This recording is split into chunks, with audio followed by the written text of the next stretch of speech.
किसी भी साधन से चले जब ये लक्षण आ जाए तो जान लेना कि साधना परिपक्व हो गई। कह रहे करोड़ों जन्मों की साधना के बाद ये हृदय में आता है कि मैं संसार से मुक्त हो जाऊं। तो आप लोग आज से भक्ति नहीं कर रहे हैं, वो तो आचार्य हैं, त्रिकालज्ञ हैं। करोड़ों जन्म से कुछ ना कुछ साधन बनता रहा, तब धीरे धीरे ऐसा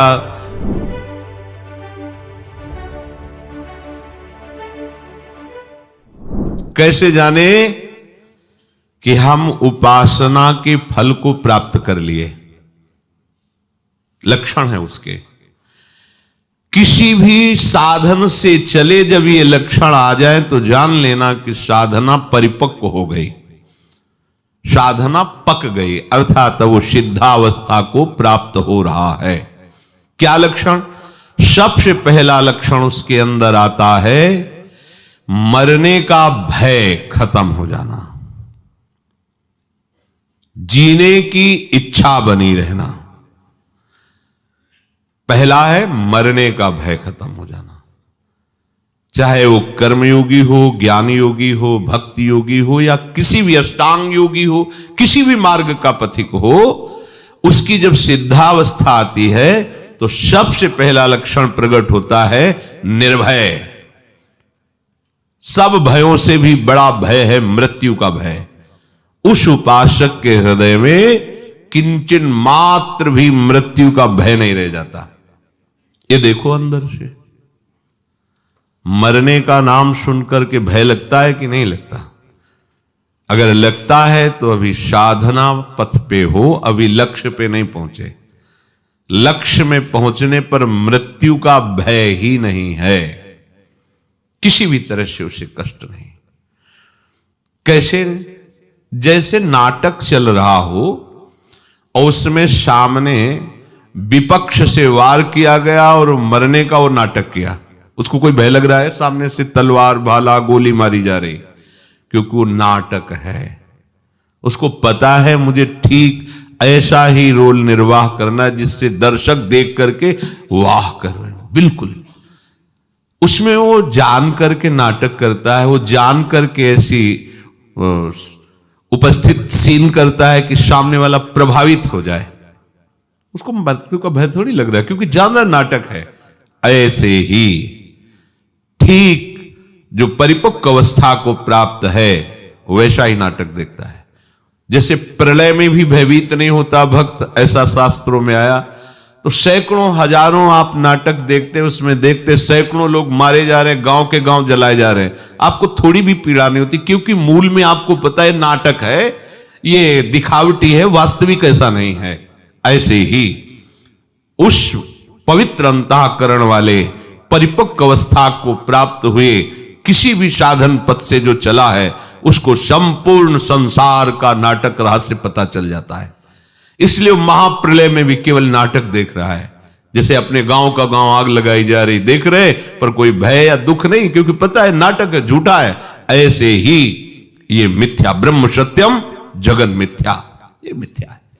वो अपने शरीर को ऐसे मिथ्या अनुभव का है तो अनुभव होता है, जो मिथ्या है तो उसे अनुभव हो रहा है। अब उस असत शरीर के छोड़ने का उसे कोई भय नहीं है, क्योंकि उसने पहले ही छोड़ दिया है। माना हुआ अपनापन प्रभु के चरणों में ऐसा समर्पित हुआ कि देह सुध ही गई, देह कुटुंब ते जाए छूट सब ही विधि नातो। जब तक मरने का भय है तब तक परिपक्व अवस्था नहीं है। मृत्यु का भय खत्म हो जाए। जांचो, यहां सब 1 मिनट में लीला प्रवेश की बात करते हैं। मुझे भगवत प्राप्ति हो गई, मुझे ब्रह्म बोध हो गया है, तो ऐसे कपड़ा क्यों रखे? बोले वो व्यक्ति दिखाई देते हैं ना, ब्रह्मबोध हो गया और व्यक्ति दिखाई देते हैं। जैसे ब्रह्मबोध हो जाता है उसकी ब्रह्म दृष्टि हो जाती है, व्यक्ति कहां? गलत नहीं चलो, सही से चलोगे तो ब्रह्मबोध हो जाएगा। इसीलिए तुम्हें मनुष्य शरीर मिला है। हाँ, मुझे राधा कृष्ण का साक्षात्कार हो गया। अरे जब तक मैं हूं तू है तब तक कहां साक्षात्कार है? जिन्हें साक्षात्कार होता है वो वही होते हैं। जानत तुम्हें हो जाती, मैंने साक्षात्कार किया वो कर ही नहीं सकता। जिसने साक्षात्कार किया बताने वाला ही नहीं रह जाता। जो बताया जाता सब बाहरी बात होती है, आंतरिक तो बताया ही नहीं जाता। मरने का भय खत्म हो जाए बस। दूसरा, जीने की इच्छा ना रह जाए।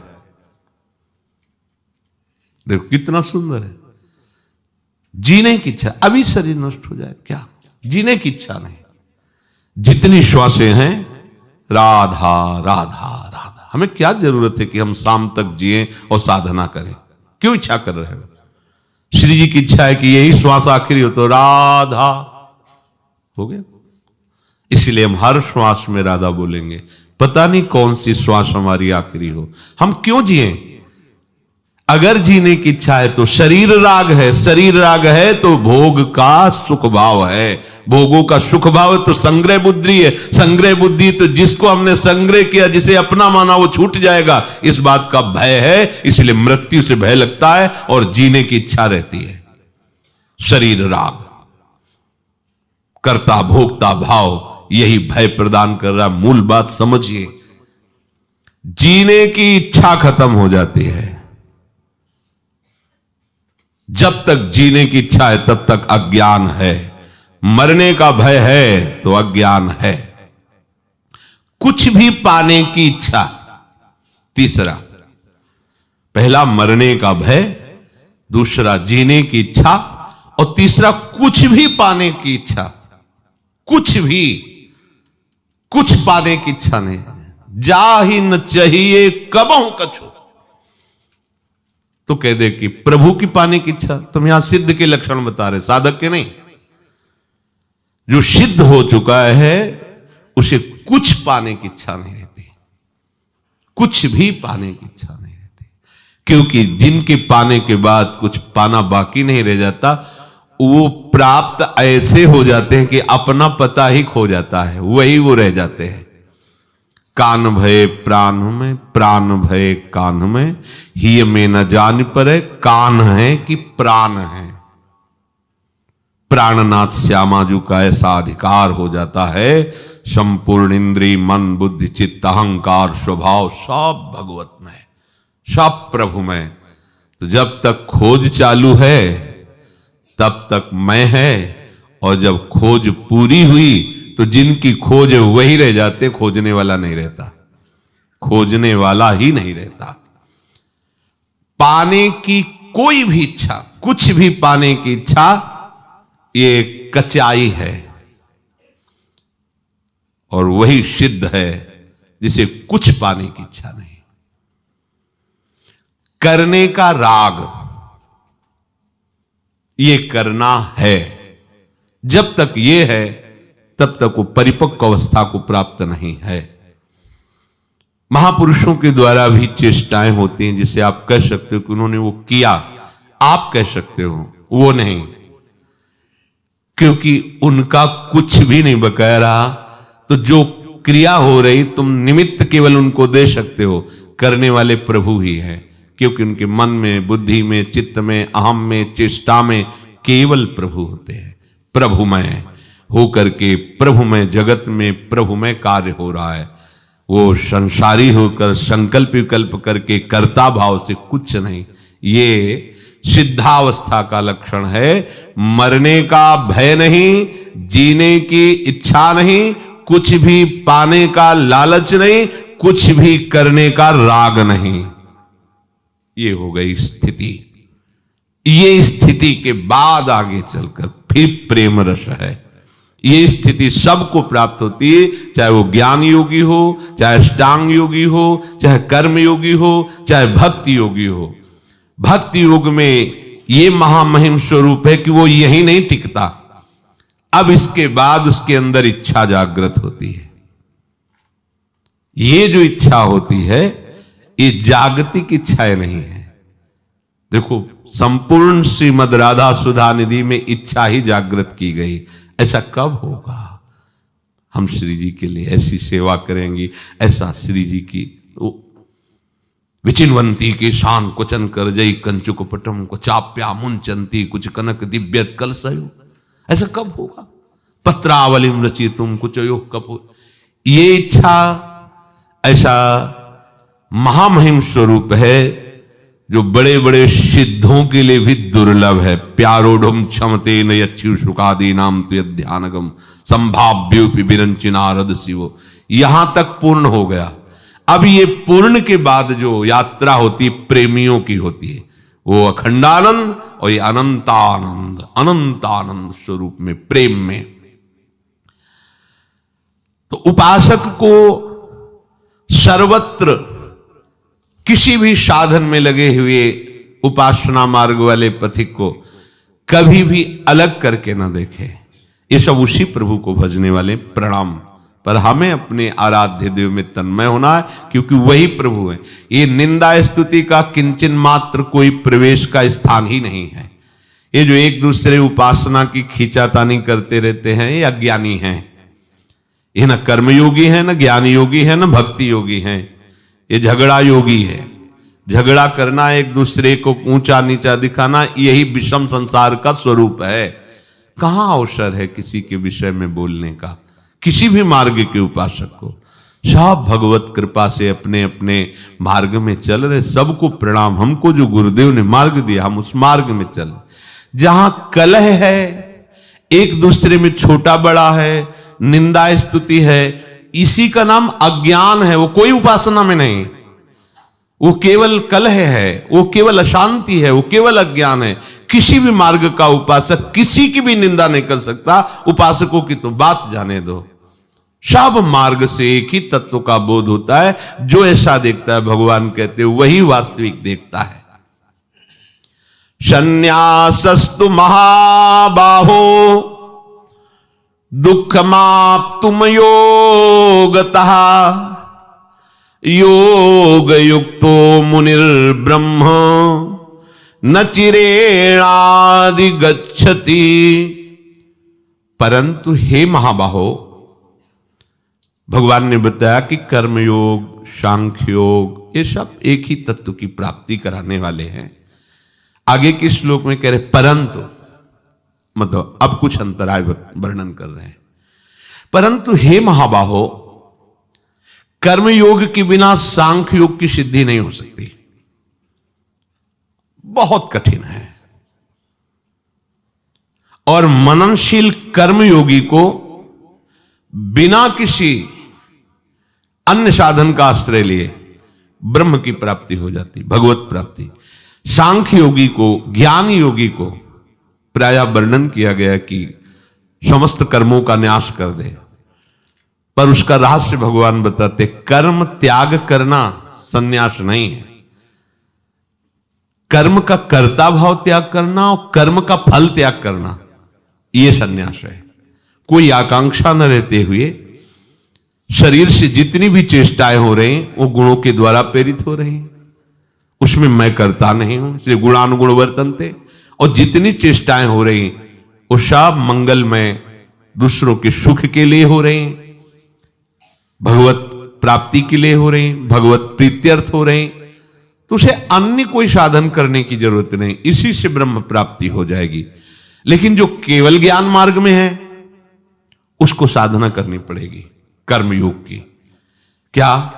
जैसे अपने गुरु की आराधना है, उनकी आज्ञा में रहना है, शास्त्र सम्मत भगवत आराधना करनी, और उसका फल होगा हृदय निर्मल होगा, तत्वबोध हो जाएगा। केवल ज्ञान पढ़ करके और उपासना स्वीकार न करे, बिल्कुल उपासना, तो वस्तु को प्राप्त नहीं हो सकता। बड़ा कठिन है शरीर राग त्यागना। लेकिन कर्मयोगी का ऐसा हो जाएगा।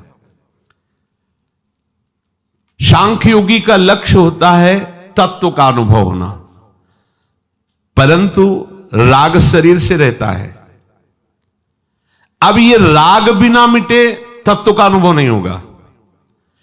इस राग के मिटाने के लिए उसे साधना करनी पड़ेगी, और राग मिटाने का सुगम उपाय है कर्मयोग का अनुष्ठान।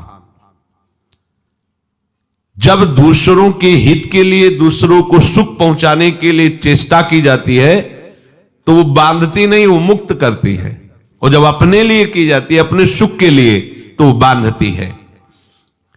ज्ञान युग के पथिक को भी ये आचरण करना ही पड़ता है। गुरु की आज्ञा में रहना, गुरु की सेवा में रहना, उनके अनुसार जगत मंगल के लिए नाम कीर्तन करना, वो भक्ति भगवान की प्रेममय उपासना नहीं है वहां, पर वो नाम कीर्तन करेगा, वो आराधना करेगा। कोई भी जैसे ज्ञान मार्ग के पथी के भगवान विश्वेश्वर विश्वनाथ जी को जल चढ़ाना, अर्घ देना, सब कर रहे हैं, तो करना पड़ेगा, उससे राग मिटेगा। यद्यपि ज्ञान की सिद्धि अक्रियता में है, अकर्ता वो स्वरूप है, अब भी है, अज्ञानी के अंदर भी वही है। स्वरूप अकर्ता है, स्वरूप आकांक्षा रहित है, उसमें कोई चाह नहीं। पर जब तक हम उस स्थिति को नहीं पहुंचते, तब तक देह भाव में जो हमारा राग हो गया है, इसको मिटाने के लिए आराधना करनी ही पड़ेगी। आद्य गुरु भगवान शंकराचार्य जी कह रहे हैं कि जंतु नाम नर जन्म दुर्लभ मतः पुंसस्त्वं ततो विप्रता तस्माद्वैदिक धर्म मार्ग परता विद्वत्मस्मात् परम आत्मानात्म विवेचनम स्वनुभयो ब्रह्मात्मना संस्थितिर मुक्तिर्नो सतकोटि जन्म सुकृतैः पुण्यैर्विना लभ्यते। जीव को मनुष्य जन्म मिलना बहुत दुर्लभ है। जंतु नाम नरजन्म दुर्लभ मतः, बहुत दुर्लभ है। शास्त्र में जगह जगह महाराज निमि नो योगेश्वर से कहे दुर्लभो मानुषो देहो, बड़े भाग मानुष तन पावा। जगह जगह इसकी दुर्लभता है, क्योंकि इससे भगवत प्राप्ति होती है। यही बात दुर्लभ है। नहीं तो देवताओं के ऐसे शरीर है कि जहां से निकल जाए तो सौरभ छा जाए, सुगंध ही सुगंध छा जाए। उनके पसीना नहीं आता, उनके बाल नहीं पकते, दुर्गंध युक्त कोई मल आदि नहीं, सब दिव्य हैं, देवता है। लेकिन देव दुर्लभ कहा गया है शरीर। बड़े भाग मानुष तन पावा, सुदुर्लभ। ऐसी वहां सब सुंदरियां हैं, ऐसी सेवा सामग्री है, बड़े बड़े मुनियों के हृदय में क्षोभ हो जाए ऐसी सुंदरियां हैं। और वो मनुष्य शरीर के सामने उनको कुछ गिना नहीं गया। सुर दुर्लभ सदग्रंथन गावा। देवताओं को दुर्लभ है शरीर, जबकि उनका शरीर वो वायु मार्ग से चल सकते हैं, उनको जमीन की आवश्यकता नहीं, जमीन स्पर्श भी नहीं करेंगे। अंतरिक्ष में, आकाश, जहां मन किया तत्काल वहीं पहुंच गए, जैसे उनकी जैसी सिद्धि देवता। लेकिन उनको भी मनुष्य शरीर से हे ही कहा गया है, इसको श्रेय माना गया है। मनुष्य शरीर को क्या श्रेय है? भगवत प्राप्ति। वो नहीं कर सकते, वो नवीन उपासना करके भगवत प्राप्ति। आप नवीन उपासना करके भगवत प्राप्ति कर सकते। जंतु नाम नरजन्म दुर्लभ मतः, ये सब शास्त्रों का मत है कि मनुष्य शरीर बड़ा दुर्लभ है। उसमें भी पुरुषत्व, फिर विप्रत्व, फिर वैदिक धर्म का अनुष्ठान, फिर विद्वता, ये सब कुछ अत्यंत दुर्लभ होने पर भी सबसे दुर्लभ बात है भगवत प्राप्ति, जिसे आद्य गुरु कह रहे हैं ब्रह्मात्म भाव स्थिति। ब्रह्म में अभेद भक्ति, मैं वही ब्रह्म हूं, ऐसा अनुभव होना। उसको अपने इस भाव में लेते। मनुष्य जन्म में लेना, उसमें पुरुषार्थ करने का उद्देश्य हृदय में होना। पुरुषार्थ भी मुक्त होने का, परम पद का, भगवत प्राप्ति का। ये अत्यंत दुर्लभ बा। मुक्तिर्नो सतकोटि जन्म सुकृति पुण्यैर्विना लभ्यते।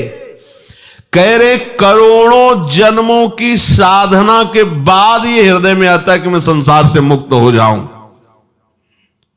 तो आप लोग आज से भक्ति नहीं कर रहे, वो तो आचार्य हैं, त्रिकालज्ञ हैं। करोड़ों जन्म से कुछ ना कुछ साधन बनता रहा, तब